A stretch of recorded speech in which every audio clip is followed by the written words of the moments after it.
Hi everyone, this is Dr. Nitin Chhoda and welcome to this important episode of Ignition Time. I have some breaking news for you.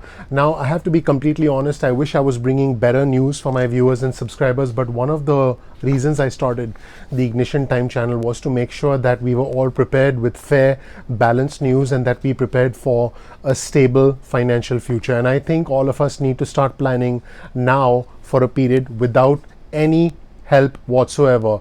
I'm going to break down a brand new article from the Washington Post and I will connect you to that article below, so definitely check out the link in the description to learn more about that article and to read that article. But essentially, the Senate Majority Leader Mitch McConnell said that the stimulus deal could take a few weeks. Yes, you heard that right. He said it could take a few weeks.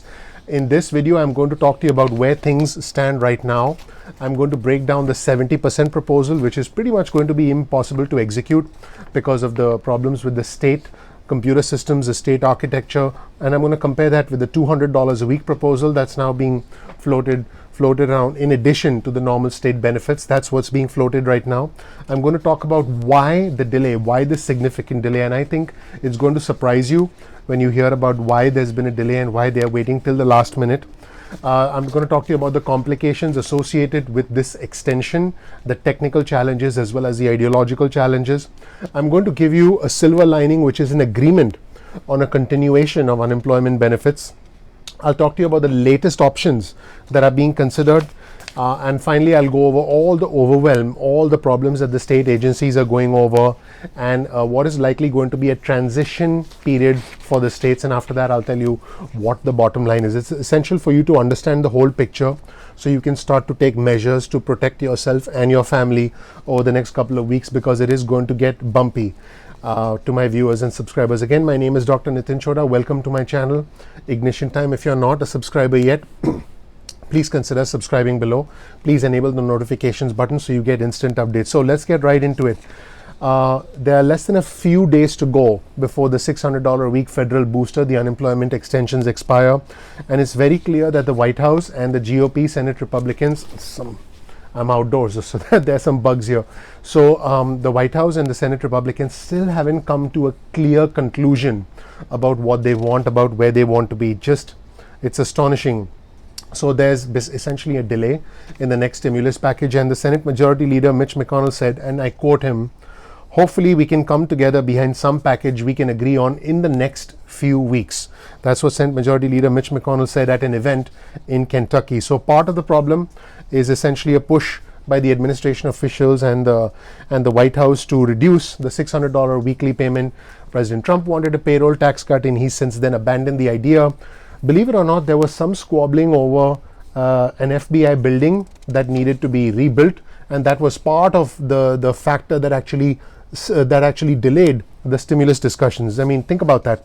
People are on the verge of starving. People are on the verge of getting evicted because the moratorium on federal evictions is also expiring right around this time that the $600 a week benefit booster is expiring, and we have government officials squabbling over an FBI building and getting the building reconstructed, and a payroll tax cut, which does nothing for those who are unemployed. So the White House and the GOP pretty much disagree about what to do about the $600 a week benefits, even right now, even as I record this video.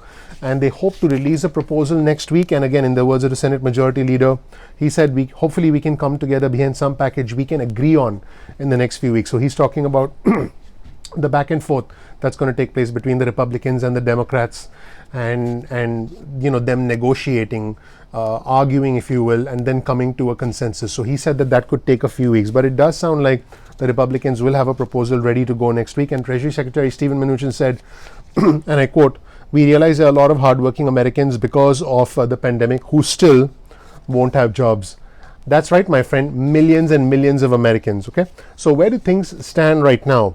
Now, this has put, as you probably know, enormous pressure on the state unemployment systems. Now, normally state unemployment pays out 45% of a worker's wages, because ever since the unemployment benefit system was instituted in the 1930s, the idea was to pay someone just enough for them to go out and get a job during normal times, but we don't live in normal times. Therefore, individuals had the $600 a week federal booster, and they did that as an emergency because that was sort of the best solution they could come up with.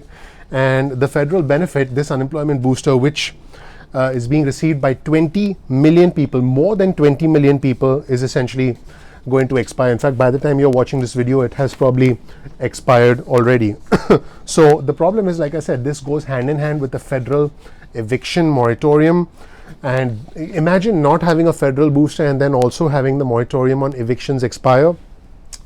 That's going to create a lot of stress on those 20 million plus families. So in practice, this means that 20 million individuals are receiving what is essentially the last $600 a week federal booster in the next few days as you watch this video. So let's talk about the 70% proposal versus the $200 a week. Now, President Trump and the US Treasury Secretary Steven Mnuchin have specifically talked about providing up to 70% of an individual's wages. In other words, state unemployment plus the federal booster, as per their proposal, would not exceed 70% of a person's prior wages. But implementing this, executing this, is going to be extremely challenging because the state systems just won't be able to do that calculation. In fact, the state systems, as you know, have barely been able to keep up with giving out a flat rate of $600 in addition to state benefits. So the problem is there's such a significant amount of overwhelm with the states. They have so much work to do. They have to process so many claims. They're concerned about fraud, and on top of that, you want them to do an additional calculation. It's just not going to happen. It's not really a practical solution. And this is something that Steven Mnuchin pretty much recognized. And one Senate Republican aide who was close to the negotiations in this Washington Post article, who spoke on the condition of anonymity. Apparently, they all want to speak on the condition of anonymity because, why? I guess these are confidential discussions, and we find out after they make decisions about 20 million people behind closed doors. I never understood what that meant on the condition of anonymity. I mean, you're in the U.S. government, you're not in the mafia. So he said that a $200 flat payment represented the party's default position. In other words, it's their starting point for negotiations with the Democrats, who'll probably want more, who'll insist on more, who'll push for more, and then they'll come up with a conclusion, sort of a middle point. And so additional funding would be included to help states upgrade their unemployment benefit system.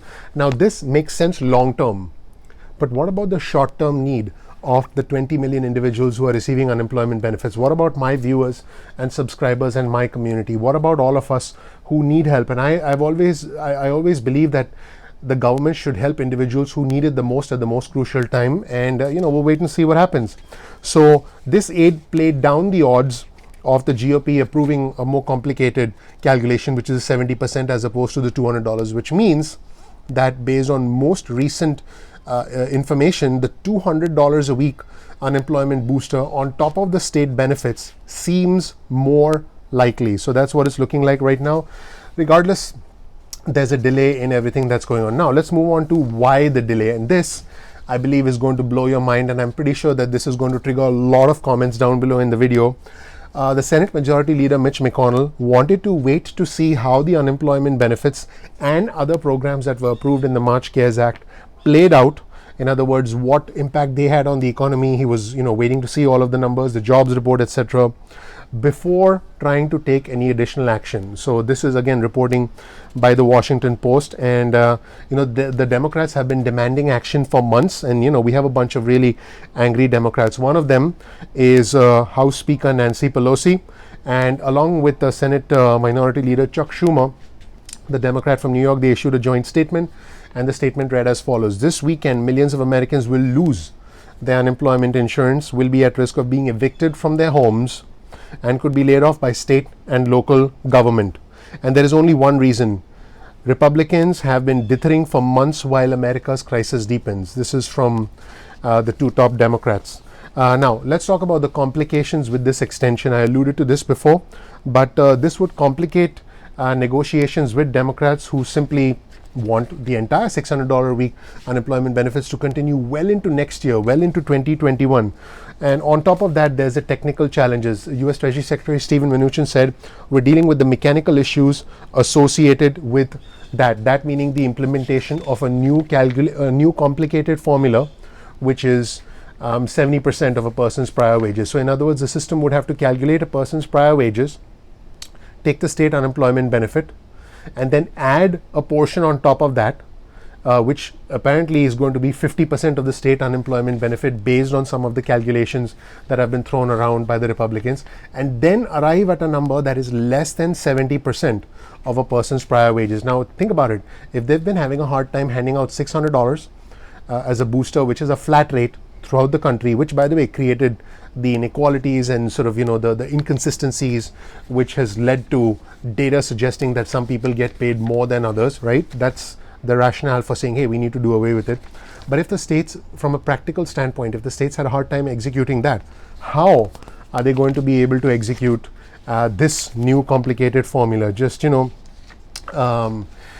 that's that. Now, the good news is there is some agreement on a continuation. Many Republicans have said they do not want additional federal unemployment benefits to simply go away. They acknowledge that some federal help should be provided to those individuals who are jobless during the pandemic. In fact, President Trump and the US Secretary of Treasury supported this. President Trump basically, was and is in favor of it. He said, the employers are having a hard time getting employees back to work. This is from the president. I was against that original decision, but they did that. He's talking about the $600 a week federal unemployment booster. He said it still worked out well because it gave people a lifeline, a real lifeline. Now we're doing it again. He's referring to a smaller benefit going forward. They're thinking about doing 70% of the amount. The amount would be the same, but doing it a little bit smaller initial amounts. Now, Senate Majority Leader Mitch McConnell said we need to make sure unemployment insurance is continued. So again, there is agreement on the continuation, which is encouraging. He did say there is controversy, however, over whether the provision in the previous measure that allowed people to make more money staying at home, remember this is Senate Majority Leader Mitch McConnell, staying at home, going back to work, staying at home, then going back to work was a good idea. So the Senate Majority Leader thinks it's not a good idea. That's not going to be our recommendation. Clear line in the sand, doesn't get clearer than that. But I do think basic unemployment insurance, which is fundamentally handled by the states but backed by us, he's talking about the basic state insurance, will be a part of the GOP package. I mean, I believe that's already a part of our government structure. So, the Senate Majority Leader is essentially saying that'll stay.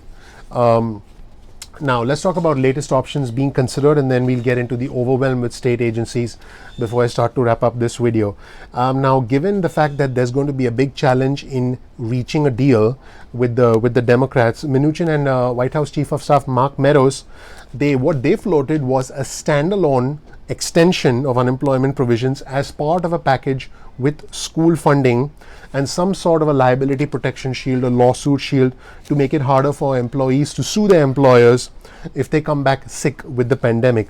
Now, senior lawmakers in both parties actually don't like the approach. Isn't that interesting? And they said that if they're unable to reach a deal, they might be forced to do something like this, some sort of a standalone benefit next week. So I think one thing is clear, that there is going to be no comprehensive stimulus plan in the next week. It's not going to happen. But assuming there's enough public pressure, which is why I think my subscribers watching should contact their senators, assuming there's enough pressure, there could be a standalone extension of the unemployment benefits next week. But I think if you've been paying attention to everything that I've been releasing on my channel and this video, you'll know that there's so much dysfunction, there's so much disagreement. I mean, the Republicans can't agree with the White House.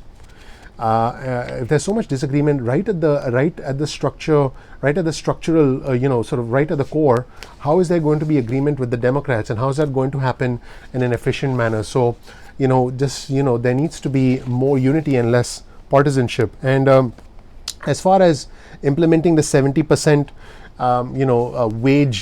wage replacement was concerned, the U.S. Labor Secretary the U.S. Labor Secretary Eugene Scalia specifically said it can't be done. He said, "We have not seen a single piece of paper."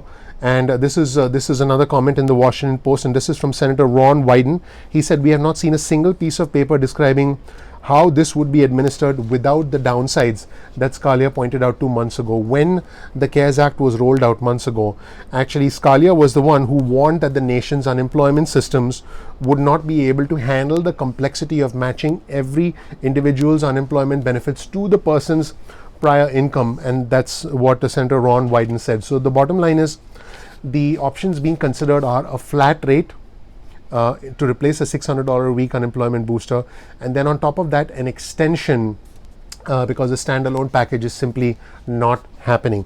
Now let's talk about overwhelm associated with the state agencies, because as you know, state agencies are completely overwhelmed. Just last week alone, there were 1.4 million claims for unemployment. So that curve sort of went down and then it started to go back up again because of the surge in the pandemic across the country. It's incredible what's happening. And so when states basically have to overhaul their systems in the middle of a pandemic, and you can't expect them to do that in the middle of a pandemic when they're already overloaded. So that's where we stand now. Think about it. So Ernie Tedeschi, who's an economist, who served as an economist actually in the Treasury Department under the Obama administration, he said, what happens if a state, he's right, what happens if a state shifts to a new system and either makes a mistake, forgets to pay someone a benefit, or they just eliminate, there's a mistake in their system and the beneficiaries get deleted or eliminated from the system. Think about the complexity, think about the uproar, think about the chaos that would cause. So this is America. We can't have homeless, hungry people on the streets, and that's what's going to happen if the unemployment booster is just taken away from millions of Americans. And unfortunately, unless there is some sort of a temporary extension next week, I do believe that something that shouldn't happen may end up happening. Finally, let's talk about the transition period with the states. The White House and GOP officials have discussed a transition period that would give states time to figure out how to implement the reduction in benefits. So under this scenario, the Republicans would first extend the benefit at a lower amount of about $200 a week. That's the booster on top of the state benefits, instead of the $600 a week, and then that flat payment would continue at a reduced level. So basically, it would continue at a reduced level for a certain amount of time. Now, Democrats obviously want to demand a higher figure. Now, what would happen is there would be a phase-out period. So basically, after some time, the states would then have enough time to engineer their systems to then implement the 70% formula. Now again, this is also not perfect, because with the $200 a week, some individuals could end up getting more than what they were earning prior, because a lot of individuals who are low wage earners and middle income earners have been this has been a lifeline to them. So even the $200 a week could be too much for some people, could be too little for other people. There's a significant drop from the $600 a week to the $200 a week. So and then Mark Meadows, who's the White House Chief of Staff, said that the $1,200 stimulus payments, because it sounds like the $1,200 stimulus payment is coming. He said the $1,200 stimulus payments that would come in the package would help make up the difference for individuals for whom the total benefits with the $200 would not equate to the 70%. So basically, we're talking about an individual getting up to $200 instead of $600 on top of state benefits, and then over a period of time the formula would change to match 70% of their income.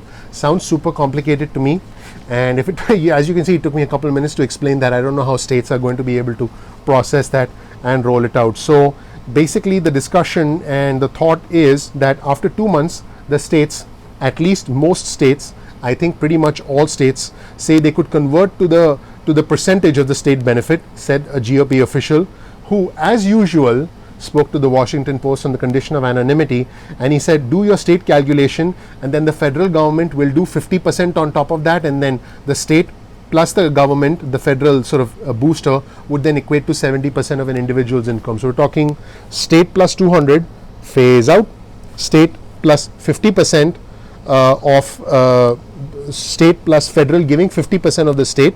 So in other words, it was state plus 200 that gets phased out, and then it's state plus 50% of the state given by the federal. So it's, let's say it's X plus half X, that would equal to 70%. That's what they're discussing right now. Regardless, it's going to be a significant reduction in benefits. 1, 2, there's going to be a delay in the execution of this, and the longer they wait, the harder it will be, because states need time to engineer their systems. And in fact, the National Association of State Workforce Agencies recently said that most states need 1 to 4 weeks even to change the bonus amount from $600 to another amount. That was from Wyden's office. So there you go, everybody. This was a long video. I don't know if you guys noticed, but I did this in one take, and I hope you learned something new from this video. If you did, I really appreciate it, and I would appreciate it if you click the like button. A lot of hard work goes into these videos. I will link you to that article in the description below, so check it out. Please comment, let me know what you think. I love interacting with my community. If you're not a subscriber yet, please consider subscribing below, and please enable notifications so you get instant updates from the Ignition Time channel going forward. Thank you so much. I'm looking forward to seeing you guys in the next episode of Ignition Time. Bye.